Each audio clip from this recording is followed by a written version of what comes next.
Hello and welcome to the Polk Pioneer Oral History Program, a collaboration between the Polk County Historical Association and its heritage partners, the Polk County History Center, and Polk Government Television. I'm Myrtis Young, Polk County Historic Preservation Manager. Thank you for joining us today as I have the pleasure of interviewing Dudley and Sally Putnam of Bartow, who have been nominated for Polk Pioneer recognition by the Polk County History Center. Sally and Dudley, congratulations and thank you for joining me today. Let's begin your story with when and where you were born. Sally, you are Sarah Elizabeth Hughes Putnam. You were born April 8, 1939 in Bartow. William Dudley Putnam II, Dudley, you were born October 15, 1939 in Lake Wales. Yes. Sally and Dudley, you're lifelong residents of Polk County. So Sally, let's start with your story.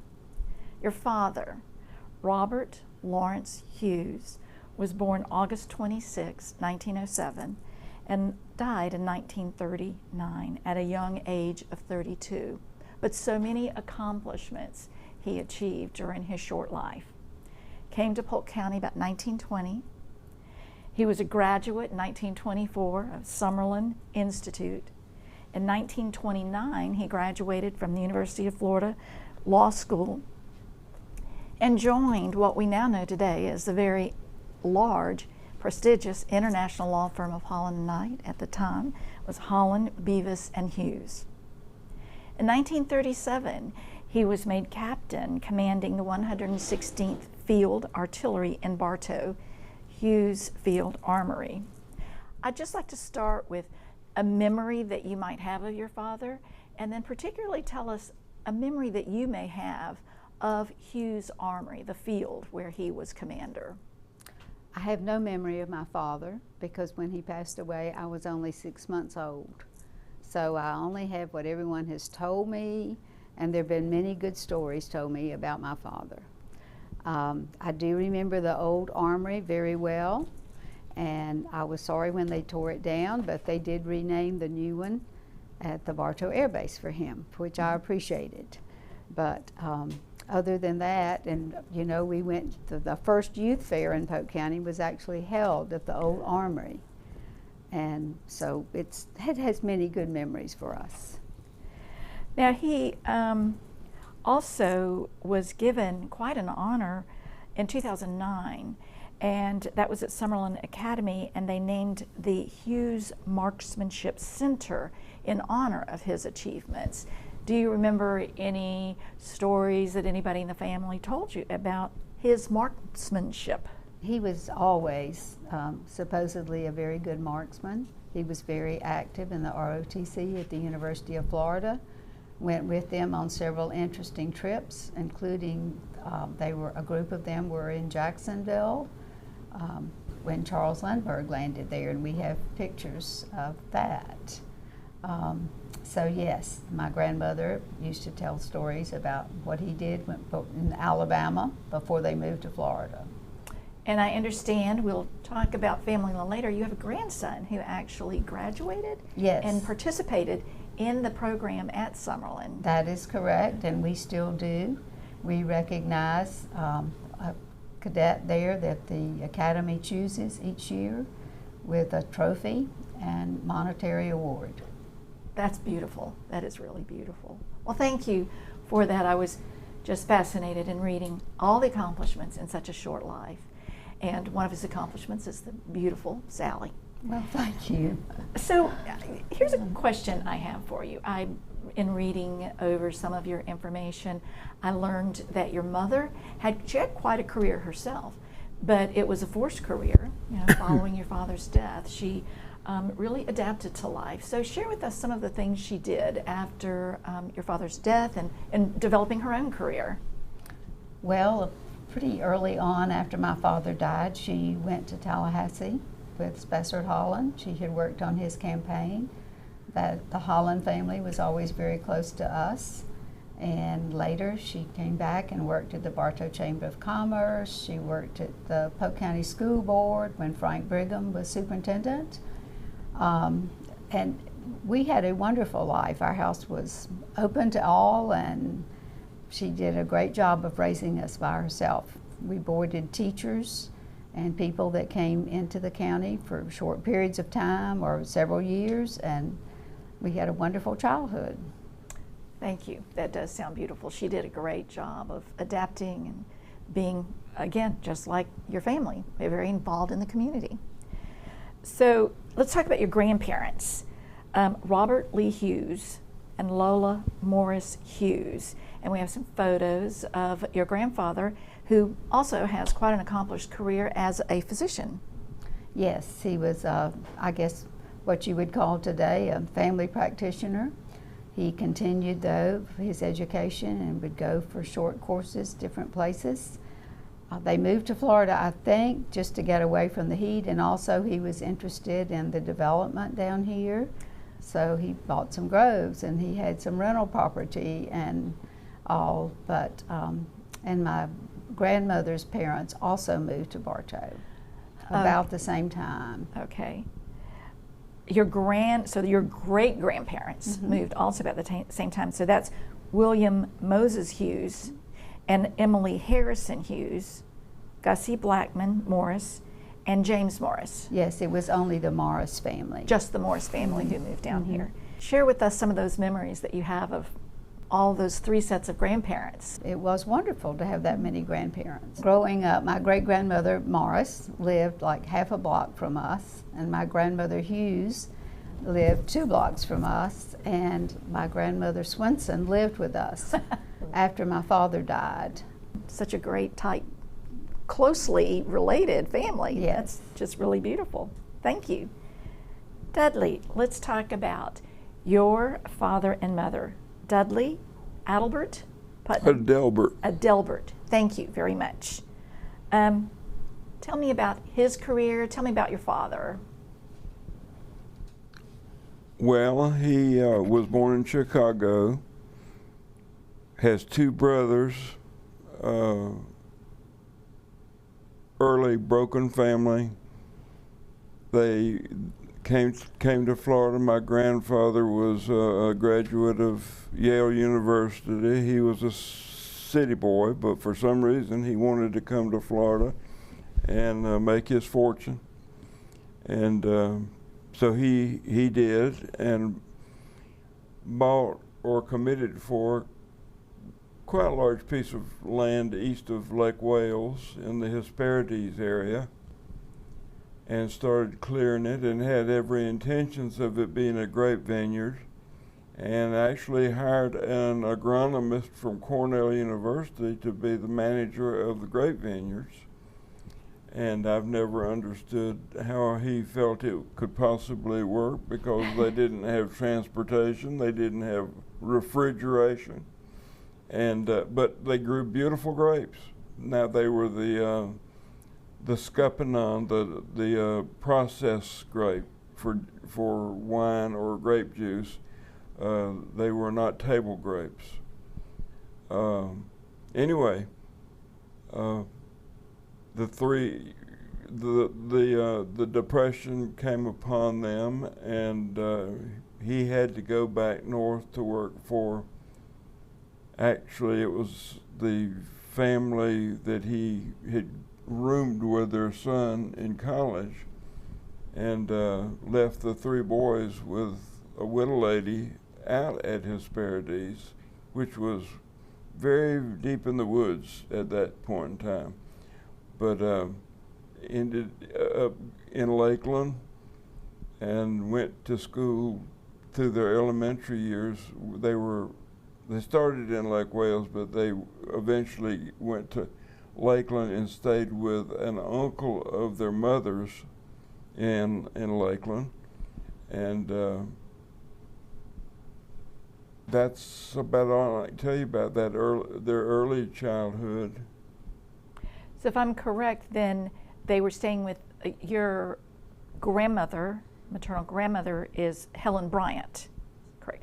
Yes. So the 3 boys, including your father, were staying with the Bryant family in Lakeland during this period of time. Yes, their mother was not here. I'm not sure where she was. the three boys were left at Hesperides basically as young teenagers. And so that's why they went to the Lakewell School. And it had to do with the regional economy. I think your grandfather had to return to Chicago. Well, when the Depression came, he had spent all of his credit building what he had built, and when the Depression came, it was hard times came upon them, and he had to go north to seek employment. And the property that our family had and has to this day was property that my father almost used piggy bank money to pay the taxes on in order to save, and managed to keep it through all of the generations to this point. Now that's you've shared some beautiful photos that we're looking at, and they're photos of the vineyard and a harvest. So was there ever a second harvest, or was there just like one crop that was raised, or do you know? I really don't know. Yeah. It's just that once the Depression came. Now developing, it's Hesperides, and well, his intentions were to sell Yankees small parcels, acreages, and bait them to Florida to plant citrus groves, or possibly more grapes, or whatever. He had grand ideas as to what he thought he wanted to do. It just did not work out at all. So do you recall, did he return to Florida at some point after this time? Well, not for any length of time. He ended up with a very good job working. They had a factory in Chicago, and they've had a factory in Ontario, Canada, and they eventually put my grandfather in Canada to run that business.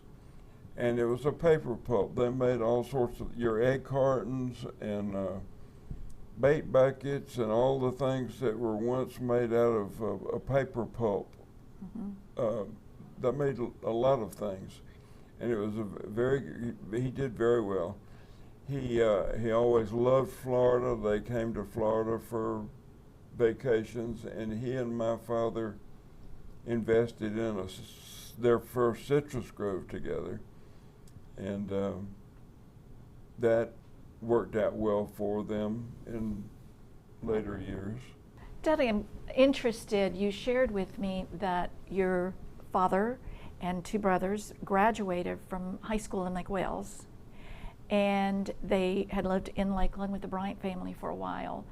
And I recall that maybe they had a guardian that cared for them out in the Hesperides, on the Hesperides property.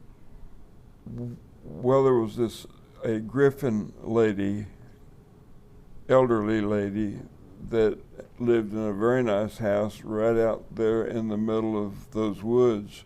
And she took the three of them in to board, and I think we have a picture of them on an old Harley Davidson motorcycle that they used to ride back and forth into Lake Wales to school.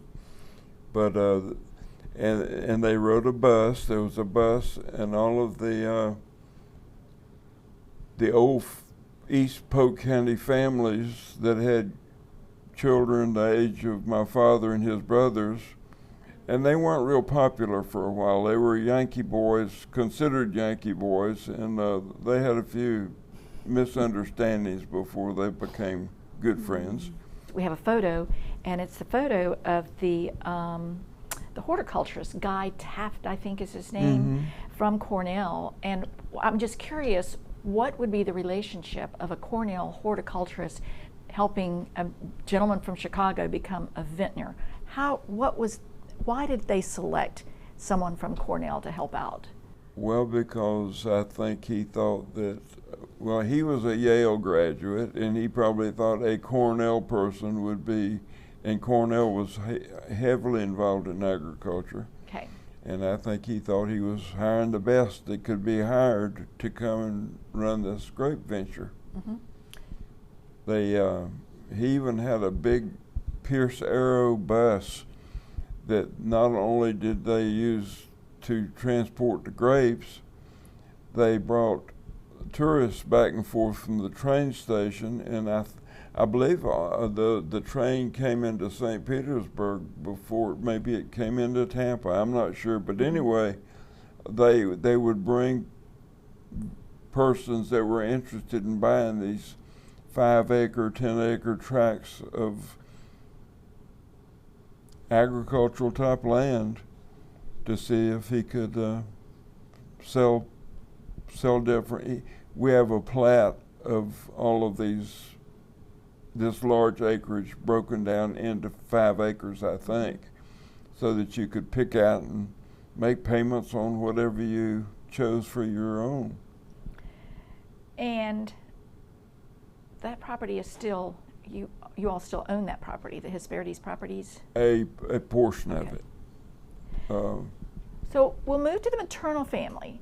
So James Langford and Ethel Libass Langford arrived around 1866. And so those are your mother's parents, right? And I have a question about that, their early arrival. So in reading some of the material, this is about in late 1800s, the Naples Langfords, they're really pioneer entrepreneurs. They're into cattle, they're hoteliers, they are operating taverns, they own mercantile stores, and they're doctors who turn into cattlemen, self-taught lawyers. That is just amazing to me. I mean, this is early, not even 1900 yet, and all this is going on. So I'm just curious if you can kind of help me have a picture of what it would look like for cattlemen at this period of time, moving large herds of cattle, some that they've gone out and captured from the scrub, moving them and transporting them for sale down to Punta Rasa. How, Dudley, would that happen? How would they do that? How would they accomplish that? Well, they probably gave it no thought. We load them on a truck, and they loaded it, and they drove them down for long, long distances, and slept in the woods with them. And it was a very hard life that they lived. But you're right. Of the brothers, that when they came from Madison and went to Fort Myers, I guess before they came to Polk County, and the youngest brother was involved in the banking in Fort Myers, and in a big way. He was one of the several founders of Fort Myers. He was involved in helping and encouraging Edison to come to Fort Myers. Large investors, the railroad. He was responsible for getting the railroad people to come in. He was very close to Collier, who was a big land developer, and Desden, who did all of the ditch work in South Florida that took South Florida away from the Everglades. And so he was the city boy of the brothers, and my grandfather and other relatives, they handled the cattle operation. And it was a very large cattle operation. It was so large that I can't believe some of the figures I've read in family records as how big it was, because it takes so many acres for a cow to have enough to eat if you've got improved pasture. Mm-hmm. And back then there were no improved pastures. But they ran the cattle back towards Lake Okeechobee. Mm-hmm. And during the winter months, when it got dry and the lush grass would grow where the water receded, It was known for being a very good place for cattle to fatten. And they were involved very much so in shipping cattle to Cuba, and actually had sailing ships that they shipped to Cuba and Key West. And during the Spanish-American War, they were shipped worlds of cattle that way. Interesting stories about the ships. One of them got caught in a windstorm and broke the mast off and drifted way into the Atlantic and was picked up by a Norwegian freighter or something and dragged back into Florida. Loaded with cattle. Loaded with, I've never heard whether the cattle survived it or not, but anyway, it was a very interesting experience. One of the cousins was the first sheriff of Monroe County, or second sheriff, I'm not sure. And Monroe County was from Arcadia all the way through to Key West. Wow. So the whole lower third of the state of Florida was Monroe County at that time. They ended up buying the cattle shipping docks at Ponderosa from Jacob Summerlin. And that was towards the end of the cattle shipping days, but they bought these two sailing ships and the loading docks from Summerlin. I'm not sure what the dates were on that, but it was apparently it was a successful venture. So keeping me in the right generation, so this is the Langford family, is your mother's, they're your mother's grandparents, these early cattlemen pioneers. We're talking about your great grandparents. Yes. Yeah, okay, just want to make sure I stayed in the right generation. And then sort of backing up, now that's the stuff that your parents are made of. And then you shared with me, now your father, when he started in his business, drove a long truck, was started in the trucking industry, and then from there, the next venture was? Well, as I said earlier, my father and grandfather bought a grove in Alturas. It was not a real good grove, but it had potential. And my father, when my mother and father married, my father he was driving a long distance truck that he had bought and restored. It had been in a fire, and it was not totaled, but it was badly damaged. But anyway, that's what put him in the long distance trucking business, and he was very successful at it. And then the grove was something that was coming along on the side, and it was a slow process of putting together what our family has accumulated, and we all still have it and still try to keep it going. And your mother taught school. One of her first schools was commissioned by the owners of the Rue Lumber Company. Is that correct? That's correct. Mm-hmm. Now I don't know how early in her teaching career that was. Do you know, Sally? No, but I don't know that she started there. But I know she also taught in Haines City and Mulberry. Correct. And we have a yearbook from Mulberry, and her students wrote little sentiments in there to her. She was beloved by her students, and they called her Putz. We love that. She had a little nickname, Putz.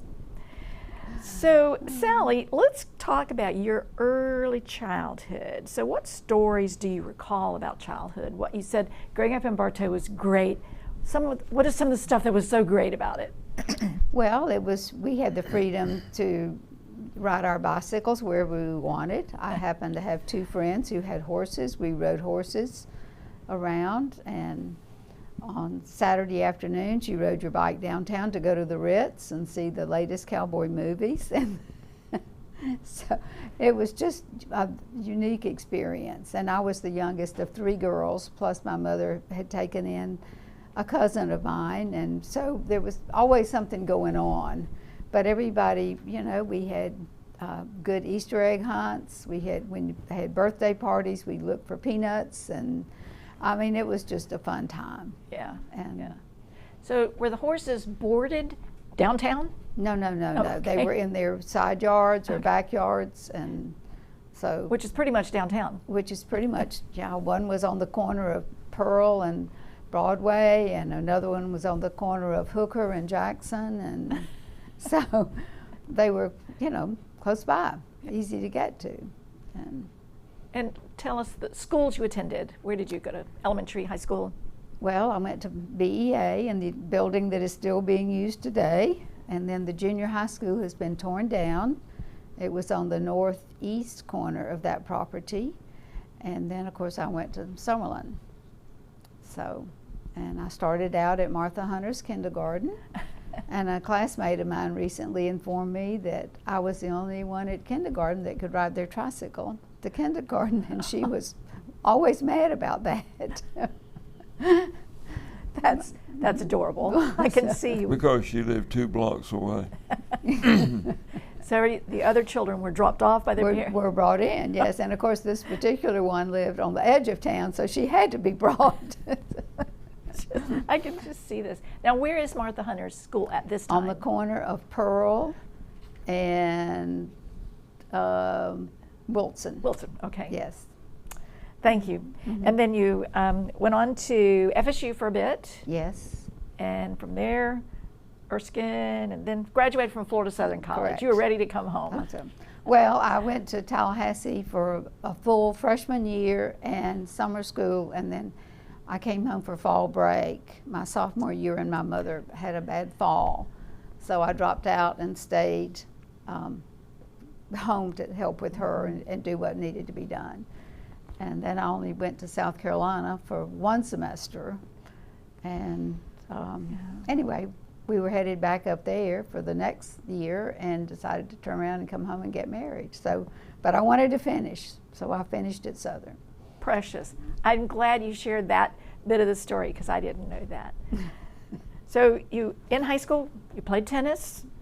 You're on the annuals, the Yes. annual staff. You were an annual staff member. And the S Club, I can guess, but what is the S Club?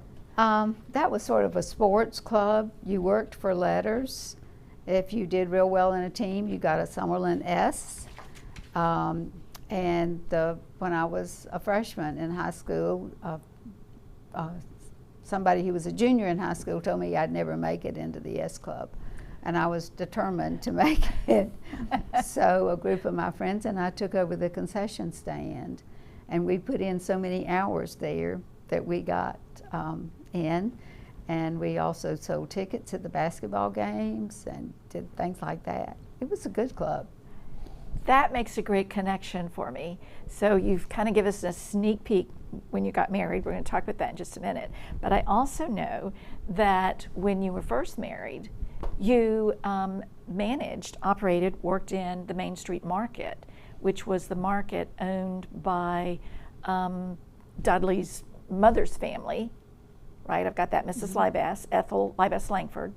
She owned the store consecutively from 1921 to 1960. And do I remember that you actually kind of took over the store for a while? Well, I did. She had passed away, and we kept 1960. it for a year. And There were employees that had worked for my grandmother forever, and it just was. We didn't have heart to just shut it down. It was a mom pop type store that was probably losing money, but these people they were way up in years and they did a job. So Sally tried to keep it going for as long as possible, and they eventually retired. And And then you sold the store, and then the store well, we closed it. Yes. And Well, it's just interesting that you took over the concession, and then when you needed to, you took over the Main Street Market. And we've seen articles that we've read about it, and they talk about the fine linens and the fine cottons and the spices and the things that were for sale there. So maybe it wasn't greatly profitable, but apparently it was just a very grand store with very fine things for sale. But later on, I think it just emerged into the grocery store. grocery, But we right. delivered. And there were people that sometimes called and delivered 3 times a day. And Delivered on bicycles. Oh my goodness. Oh my Yes. goodness. I had 2 men that did nothing but pedal bicycles. And it was amazing how people would take advantage of the situation, need a loaf of bread 2 miles over on the other side of town, and say, can so-and-so drop off a loaf of bread? And anyway, it all worked out, but we all probably take advantage of situations at times, and it was very much taken advantage of. But it was a wonderful time. It was a wonderful store. Saturday afternoon was chicken killing in the alley behind the store, and there were 2 or 3 of the high school boys here in Bartow that's the way they made their spending money, was to come kill chickens. It was a big deal. People like to have fried chicken for Sunday noon. Just seemed to be the way it was, but they would get back in the alley and turn them loose and kill them and pluck them, and it got pretty nasty back there. But anyway, it was one of the things of memory about the store. Yeah, that's quite a memory. Yeah. Yeah. So here we go. Main Street Market, the precursor to Prime. well, and we used to Door-to-door go to the delivery. Bartow Bakery and pick up things for people if they had ordered it, or it was a good time. Mm-hmm. Yeah, I love those stories. And And the property is owned by the family today. The store is still a family-owned store. So Not a market, but not a market. not a market. So Dudley, let's talk about early childhood for Dudley. So where did you go to school? Well, I went to kindergarten with Sally, and went through school pretty much as she did. I got hurt in an accident and missed enough time that I lost a year of school, and so I graduated in '58. She graduated in '57, but it was I never was really involved in sports. I worked after school in the groves quite a bit. I had my agricultural projects for the youth fair, and that took a lot of time, so I never was involved in many sporting things. Mm-hmm. But you were on the swim team. What? I noticed in part of your interview you were on the swim team for a while. I was. Mm-hmm. That's pretty athletic, swimming. Well, it is. So then for work, so early on you were working as a young guy in high school probably with your dad in the groves and getting involved. Well, my father believed in work, and he put me on a tractor seat pretty young in the summertime. From the time I was about 12 years old, I oil sprayed in the summer, and had adults, older people that kept an eye on me, but I worked a lot from the time I was pretty young. So at this time, do you have cattle yet, or Yes, we've had cattle since I was very small.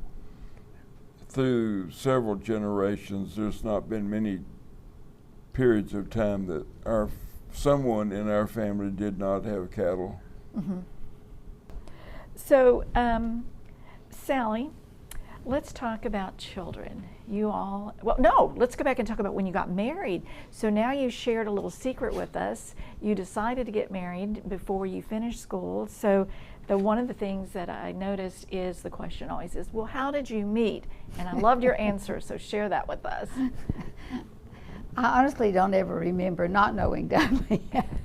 So, there was not a question of us meeting.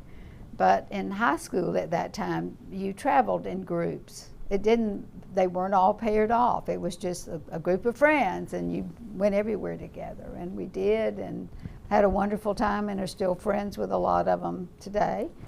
So that was that. But and so when were you married? We were married in '60 in the house where I was born. So, and we've had a great life together. And I think I remember that you said you actually were at Miss Hunter's kindergarten at the same time. Yes. Dudley, you were impressed with the girl that got to ride her bicycle or tricycle to school. She became your best friend. So you have children, 4 children. Tell us about your children. Well, we were blessed with 4 children. Unfortunately, we lost our oldest son, but we still have his family around, and they have all been very successful in what they chose. Our daughter is an RN. She was at Polk General for over 10 years in labor and delivery. That's Gia. That's Gia. Mm-hmm.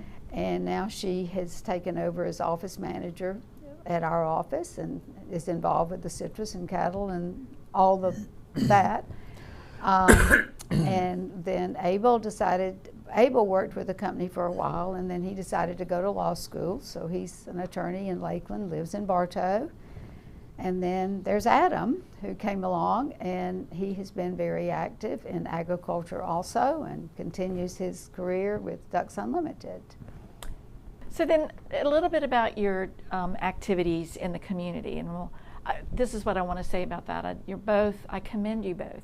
You have contributed so much of your time and leadership to some very, very important organizations. Of course, that's 4-H, FFA, the Polk County Youth Fair, Dudley, Polk County Farm Bureau, your leadership you've provided, Polk County Farm Bureau, the Polk County Cattlemen's Association. And so I know, and both are involved and active at Holy Trinity Episcopal Church.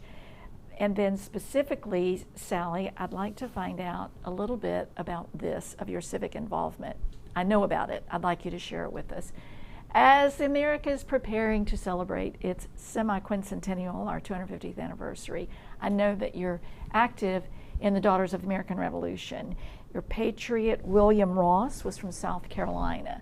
So share with us some of that involvement, your interest in DAR and your patriot, and anything you might know about his life. Well, I don't know a whole lot about his life. Both my grandmother and my great-grandmother were very active in the DAR. And my grandmother always wanted me to be a member, and I do regret not joining while she was still alive. Yeah. But I was busy and had other things. But I do support the DAR, and I'm happy to be involved with as many of their activities as I can. I have been asked several times to go to the schools and present DAR awards. I still do for the Summerlin Academy and sometimes high school. But I do think it's a wonderful organization, and we do support local schools with help of school supplies and things the teachers need, and as well as working with a lot of veterans and the Flight to Honor in Lakeland every year. And so we try to be involved in the community. Mm-hmm. And I did a lot with agriculture with Farm Bureau Women's Association. I used to help them. So it's been good for us. Mm-hmm. Again, commendable. Thank you for your service to the community and your dedication in providing such great leadership. So, and the same for you, Mr. Putnam. So I have a question for you. You've been so involved in agriculture and the cattle industry, and helping to develop new leaders, and bringing your family along to appreciate and have that same commitment and dedication to the business. I just wonder if you might share, we do these, not for us, we do these for your grandchildren. So what advice would you give them? What advice would you give your grandchildren about agriculture, any aspect of it? We're so blessed, particularly here in Florida. We've got water, we've got climate, we've got everything going for us to be able to feed the country. But we do have problems, and it's a wonderful way of life, but it's very, very difficult. I really don't know much more to say about it than that. I think you said it all. It's difficult, it's a challenge, it's worthwhile, and you want your grandchildren to make a commitment, stay in leadership, and help make those decisions about the future to keep it viable. And so thank you. Appreciate that. Sally, do you have something? I think he also should say he has 2 grandsons who are actively dated every day in agriculture. So they're coming along. And you both are still very actively involved in the Putnam company. So we give a lot of lip service. And you've earned the right. And even some of the granddaughters that are, very involved in different ways with it. So, it's been interesting. There's so much potential for agriculture, but it's such a risky business at best. And to have your own government, if you're successful and accumulate a little bit, that old saying about being land rich and cash poor, and then to get it to a next generation of young persons that may want to continue in it and get slugged with inheritance taxes, it's not doable. They can't do it.